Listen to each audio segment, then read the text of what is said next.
We're talking about this wide-belted one on screen right now. This is 105-2, and this is the first 105 in a string of very good pigs in a very deep litter.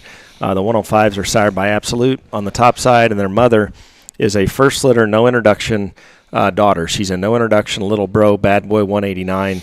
The little bro part is where I want to focus because this particular sow was a litter mate to a bear that Tylee Price showed at Houston. He was reserve.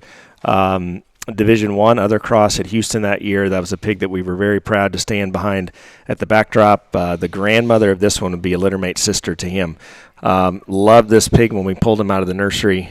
He was obviously very easy to find that day, and he still surfaces as one with a great deal of quality. Tremendous litter of pigs. This is 105-2, Mark. Yeah, this is the first 105, and the gate opened, and the boys brought this pair of belted bears in.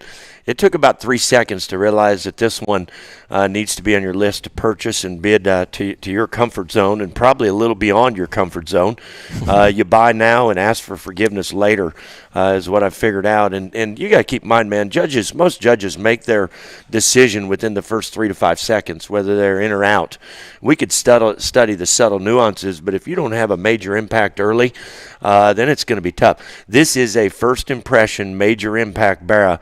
I'm surprised Jesse hasn't mentioned the discussion on keeping him intact, because this one at our house would be one that I'd probably get to hoarding on him pretty good. Major player. First impression's good. Nice part about the Barra as you study Carl bringing him back and forth, you don't see any issues coming and going. He's built right. He's got the first impression, and then he's got the fundamentals to follow up. Be a very, very strong contender. I'm all in on that one. Where, and I say this every time we have a sale anymore because it's impossible to predict their endpoint. But, to me, this one reads as the kind that he might be ready to show in June, May. He might be ready to show in July.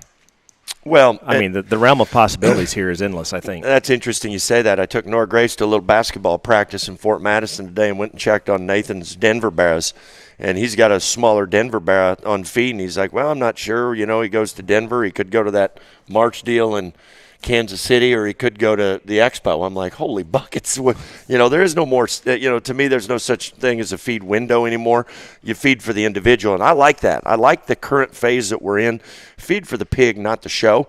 The pig will tell you when it's time to roll, but I will tell you when he is ready to go and he wants to be a team player, it's going to be all good. So it's not a window. It's kind of a patio door. There is no window. Yeah, there is no feed window. You just pay attention to your pig. You don't weigh him. You feed him. You take care of him. You give him the TLC, and when it's time to go to the show, load and go. That's your style. It is. 105-2. I love it.